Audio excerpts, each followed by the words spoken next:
دوران اذان کھانا پینا، اذان فجر کے دوران کھانے پینے سے روزہ ٹوٹ جاتا ہے۔ جب فجر کی اذانیں شروع ہو جائیں تو کھانا پینا، جو سحری کھا رہے ہیں روزہ رکھنے کے لیے، وہ کھانا پینا بند کر دیں، بس اب سحری کا وقت ختم۔ اذان کے ہونے کا مطلب ہی یہی ہے کہ صبح صادق ہو گئی ہے۔ اذان کے ہونے کا مطلب بھی یہی ہے کہ بس بھئی اب اذانوں کا ٹائم ہو گیا، سحری کا ٹائم ختم ہو گیا، رات ختم ہو گئی، صبح ہو گئی۔ موجودہ دور میں 100% اذانیں سحری کا وقت پورے ہونے پر دی جاتی ہیں، چونکہ اب تو جدید دور ہے تو سب کچھ پتہ چل جاتا ہے، گھڑیوں کا دور ہے، تو جو اذانیں ہو رہی ہیں یہ کنفرم ہے کہ بس اب صبح صادق ہو گئی ہے، سحری کا وقت ختم ہو گیا۔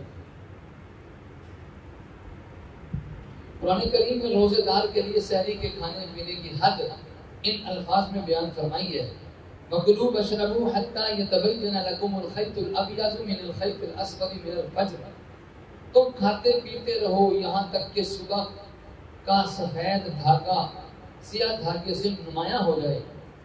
اس آیت کا صاف صاف مطلب یہ ہے کہ صبح صادق کے بعد کھانا پینا روزے کو باطل کر دیتا ہے۔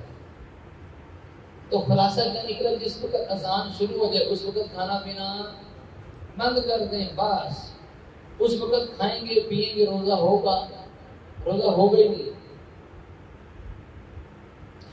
حضرت ابن عمر رضی اللہ تعالیٰ عنہ سے روایت ہے، کان لرسول اللہ صلی اللہ علیہ وسلم مؤذنان بلال و ابن ام مکتوم الاعمى، فقال رسول اللہ صلی اللہ علیہ وسلم ان بلالا يؤذن بلیل فکلوا واشربوا حتى يؤذن ابن ام مکتوم۔ رسول اللہ صلی اللہ علیہ وسلم کے دو مؤذن تھے، حضور کے دو مؤذن تھے، حضرت بلال اور حضرت عبداللہ ابن ام مکتوم رضی اللہ تعالیٰ عنہ جو نابینا تھے۔ تو رسول اللہ صلی اللہ علیہ وسلم نے فرمایا بلال رضی اللہ تعالیٰ عنہ تو رات کے وقت ہی اذان دے دیتے ہیں، لہذا تم کھاتے پیتے رہو یہاں تک کہ ابن ام مکتوم رضی اللہ تعالیٰ عنہ اذان دیں۔ کیا مطلب؟ آگے وضاحت خود آ رہی ہے، دیکھنا پڑا۔ حضور کے دو مؤذن تھے، ایک مؤذن تو بڑا مشہور، ایک مؤذن تو بڑے مشہور تھے جو آپ نے سنا، حضرت بلال، اور ایک دوسرے مؤذن تھے حضرت عبداللہ ابن ام مکتوم۔ دیکھیے ذرا ایک عجیب بات ہے، اللہ کے ہاں صلاحیت نہیں چلتی، اللہ کے ہاں تو قبولیت چلتی ہے۔ بندہ قابل ہو، بندہ قابل ہے یا نہیں ہے یہ نہیں اللہ دیکھتے، اللہ دیکھتے ہیں کہ بس بندے کا جذبہ کیا ہے، تڑپ کیا ہے، بس۔ تو اصل چیز قبولیت ہے، قابلیت نہیں ہے۔ بڑے بڑے قابل بندے گمراہ ہو جاتے ہیں، اللہ کے ہاں صلاحیت نہیں چلتی، بڑے بڑے صلاحیت والے لوگ گمراہ ہو جاتے ہیں، تو اللہ کے ہاں قبولیت چلتی ہے۔ حضرت بلال کی زبان میں لکنت تھی، اور اللہ نے کس کام کے لیے سلیکٹ کیا ہے؟ حضور کے مؤذن بنے۔ حضرت عبداللہ ابن ام مکتوم نابینا تھے، کس کام کے لیے سلیکٹ ہوئے ہیں؟ حضور کے مؤذن بنے۔ حضرت بلال رضی اللہ تعالیٰ عنہ کی اذان صبح صادق طلوع ہونے سے پہلے ہوتی تھی، اور حضرت عبداللہ ابن ام مکتوم رضی اللہ تعالیٰ عنہ سحری کا وقت ختم ہونے پر اذان دیتے تھے، لہذا فجر کے بعد کھانا پینا بند کیا گیا۔ جو ہی فجر صادق طلوع ہوتی ہے تو نماز فجر کا وقت شروع ہو جاتا ہے اور سحری کا وقت ختم ہو جاتا ہے۔ عام طور پر ہمارے ہاں تمام مؤذنین طلوع فجر کے بعد اذان دیتے ہیں، لہذا اذان شروع ہوتے ہی کھانا پینا بند کر دینا لازمی ہے۔ اذان شروع ہو جانے کے بعد اگر کوئی کھاتا پیتا رہے تو اس کا روزہ نہیں ہوگا۔ یہ بات ذہن میں رکھیں کہ سحری ختم ہونے کا معیار وقت ہے، اذان نہیں۔ سحری ختم کب ہوتی ہے؟ سحری کا وقت ختم کب ہوتا ہے؟ جب وقت ہو گیا، بس سحری کا وقت ختم ہو گیا۔ جب اذان کا وقت ہو گیا، یہ نہیں کہہ رہے جب اذان ہوئی۔ فرض کرو کسی نے اذان 10 منٹ لیٹ دی ہے، اب یہ تھوڑی کہ اذان تک کھاتے رہو جی، نہیں، جب ٹائم ہو گیا اذان کا، بس سحری کا وقت ختم، اذان کا ٹائم شروع۔ غلط فہمی کا ازالہ۔ بعض لوگ کہتے ہیں کہ اذان کے دوران کھانے پینے میں کوئی حرج نہیں، اور دلیل میں یہ روایت پیش کرتے ہیں۔ آج کل کا دور بڑا عجیب ہے، ہر بندہ جو کوئی کام غلط بھی کر رہا ہے نا، اس پر بھی دلیل پیش کرنے کی کوشش کرے گا۔ او جی حدیث میں آیا، او جی قرآن میں آیا، چاہے وہ اس موضوع پر نہ بھی ہو، توڑ مروڑ کے ادھر فٹ کرنے کی کوشش کرے گا۔ اس لیے آج کے دور میں کوئی باطل سے باطل بندہ، غلط سے غلط بندہ ہی کیوں نہ ہو، دلیل وہ بھی پیش کریں گے۔ قادیانی دلیل پیش کرتے ہیں، یہودی اپنے مذہب کے سچا ہونے پر دلیل پیش کرتے ہیں، عیسائی اپنے مذہب کے سچا ہونے پر دلیل پیش کرتے ہیں، ہندوؤں سے بات کر لو اپنے مذہب کے سچا ہونے پر دلیل پیش کرتے ہیں۔ اس لیے کبھی بھی کسی کی دلیل سے پریشان نہ ہو جانا، بس دیکھنا یہ ہوتا ہے وہ دلیل قابل قبول بھی ہے یا نہیں ہے۔ جی فلاں نے جو دلیل پیش کیا تو پھر کیا ہو گیا، کرتے رہیں، دیکھیں گے یہ کہ وہ قابل قبول بھی ہے یا نہیں ہے، وہ دلیل ان کی بات پہ فٹ بھی ہو رہی ہے کہ نہیں ہو رہی۔ حاجی محمد بوٹا صاحب بات کو سمجھیں گے کہ جو دلیل پیش کی جا رہی ہے وہ ان کے دعوے کے مطابق بھی ہے یا نہیں ہے۔ دلیل دعوے کے مطابق نہ ہو، دلیل ریجیکٹ ہو جاتی ہے۔ اگر گواہوں نے گواہی دی ہے عدالت میں جا کر، اور وہ گواہوں کی گواہی دعوے کے مطابق نہیں ہے، دعوے کے اپوزٹ ہے، تو وہ گواہی قابل قبول ہی نہیں ہوگی۔ دعویٰ کچھ ہے، دلیل کچھ ہے، دعویٰ کچھ ہے، گواہ کچھ ہیں، تو وہ لہٰذا قابل قبول نہیں ہوتے۔ تو جو لوگ اذان کے دوران بھی کھاتے پیتے رہتے ہیں وہ یہ دلیل پیش کرتے ہیں، لیکن سننا، جواب بھی سننا۔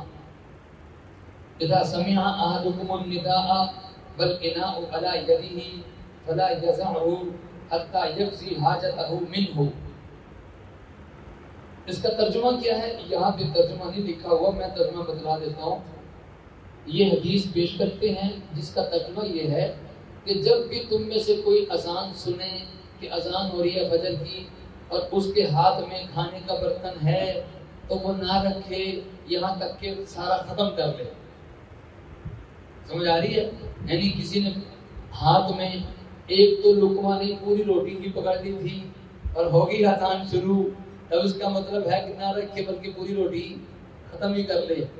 کسی نے بڑی ساری پرات ہی ہاتھ میں پکڑ لی تھی، اذان ہوگی شروع، تو نہ رکھے یہاں تک کہ پوری پرات ختم کر لے۔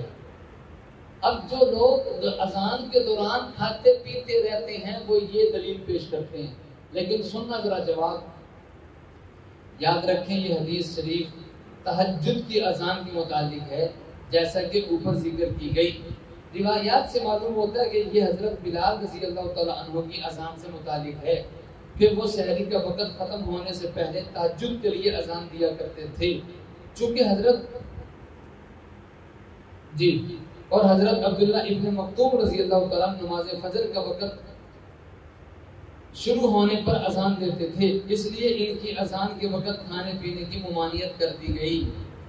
اصل میں حضور کے دور میں نا دو مؤذن تھے، ایک حضرت بلال تھے اور ایک حضرت عبداللہ ابن ام مکتوم تھے۔ حضرت بلال اذان دیتے تھے تہجد کی، اور حضرت عبداللہ ابن ام مکتوم اذان دیتے تھے فجر کی۔ تو جو حضور نے فرمایا نا کہ جب تم اذان سنو اور تمہارے ہاتھ میں برتن ہو تو نہ رکھو بلکہ کھاتے پیتے رہو، وہ کون سی اذان کی بات ہو رہی ہے؟ تہجد کی بات ہو رہی ہے۔ میں نے بتلایا نا کہ ابھی حضور کے زمانے میں دو اذانیں ہوتی تھی، ایک تہجد کی ہوتی تھی، حضرت بلال تہجد کی دیتے تھے، اور ایک ہوتی تھی، ابھی بھی کہیں آپ سنتے ہوں گے ابھی فلاں جگہ پہ اذان ہو رہی ہے اور آپ پریشان، یار ابھی تو ٹائم ہی نہیں ہوا، وہ تہجد کی دیتے تھے۔ تو حضرت بلال تہجد کی اذان دیتے تھے، حضرت عبداللہ ابن ام مکتوم فجر کی اذان دیتے تھے۔ تو جو حضور نے فرمایا نا کہ اذان کی آواز سنو تو نہ کھانا پینا چھوڑو بلکہ کھاتے رہو، وہ تہجد کی اذان کی بات ہو رہی ہے، فجر کی بات نہیں ہو رہی۔ فجر کی اذان کا تو حکم یہ ہے کہ جب اذان سٹارٹ ہو فوراً کھانا پینا بند کر دو۔ آگے مسئلے مسائل آ رہے ہیں، ہم انشاءاللہ کل کے سبق میں پڑھیں گے، بڑے اہم مسائل ہیں، مسافر کے بارے میں، مریض کے بارے میں، حاملہ کے بارے میں مسئلے مسائل اہم ہیں، اور انشاءاللہ کل کے سبق میں پڑھیں گے۔ اللہ سے دعا اللہ تعالیٰ سب کو سمجھ بھی عطا فرمائے، سمجھ کر دین پہ عمل کرنے کی توفیق عطا فرمائے۔ اب آپ دیکھو ذرا، آپ روز بیٹھتے ہو مسائل سننے کے لیے، سیکھنے کے لیے، روز کا اگر ایک مسئلہ بھی معلوم ہو جائے، ایک بھی معلوم ہو جائے، مہینے کے کتنے بن گئے؟ 30 مسئلے بن گئے، چھوٹی بات نہیں ہے، کافی بڑی بات ہے کہ 30 مسائل معلوم ہو گئے۔ اور حضور صلی اللہ علیہ وسلم کی حدیث ہے کہ جس نے مسائل کا ایک چیپٹر سیکھ لیا، مسائل کا ایک باب سیکھ لیا، 1000 رکعت نفل سے بہتر ہے، یہ حضور کی حدیث ہے۔ میں تو مثال دے رہا ہوں کہ روز کا ایک مسئلہ بھی سیکھ لیا، ورنہ ایک نہیں پتہ نہیں کتنے مسئلے ہم روز پڑھ رہے ہیں، اتنے مسائل ہمیں معلوم ہو رہے ہیں۔ تو ہماری کوشش یہی ہوتی ہے کہ مسجد توحید الاسلام میں جو بھی آئے وہ کچھ نہ کچھ لے کر جائے، خالی نماز پڑھ کر نہ جائے، نماز تو پڑھی لینی ہے، نماز تو کہیں پر بھی چلے جائیں پڑھی لینی ہے، تو یہاں پر جو آئے وہ خالی نہ جائے، کچھ نہ کچھ لے کر جائے، علم لے کر جائے، اپنا سینہ علم سے بھر کر جائے۔ اور ہماری چاہت ہے کہ یہاں پہ کوئی ایسا بندہ، کوئی ایسا نمازی نہ ہو کہ جس کو مسائل معلوم نہ ہو۔ مسائل معلوم ہونے چاہیے، مسائل معلوم نہ ہونے کی وجہ سے بندہ پٹری سے اتر جاتا ہے، بندہ پھسل جاتا ہے، کہیں اور چلا جاتا ہے۔ مسائل معلوم ہوں گے، گمراہ ہونے کا خطرہ کم ہوتا ہے۔ اللہ سے دعا ہے اللہ تعالیٰ ہم سب کو سمجھ عطا فرمائے، عمل کی توفیق عطا فرمائے۔